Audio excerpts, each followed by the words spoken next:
Police না গেলে আমি একে উদ্ধার করতে পারতাম না। পুলিশকে অনেক অনেক ধন্যবাদ জানাচ্ছি আমি, যে অফিসার গিয়েলো তাকেও অনেক অনেক ধন্যবাদ।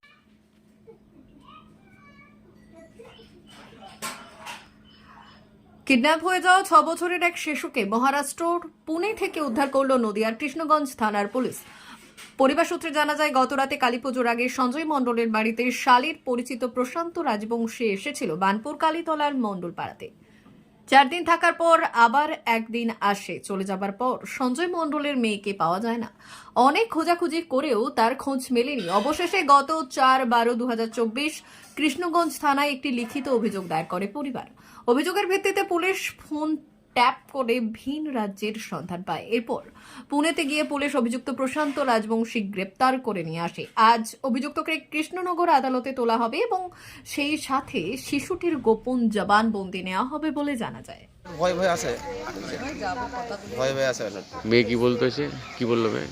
মেয়ে বললো যে আমার মারধর করতে, বাবা এই দাঁত ভেঙে দিয়েছে, মেরে খুঁড়ি দিয়েছে, পিঠে ফোনে চার্জার দিয়ে মেরেছে, চার্জার তার দিয়ে। আপনার শালীর নাম কি? চাপা মণ্ডল।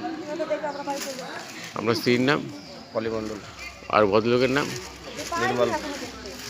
না না, পুলিশ তো বললো। ওই লোকটার সাথে আপনার শালীর সম্পর্ক কি?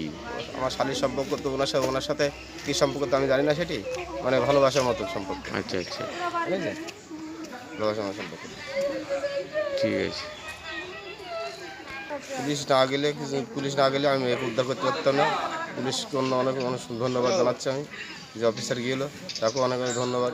কোন অফিসার গেছিল? নির্মল বাবু।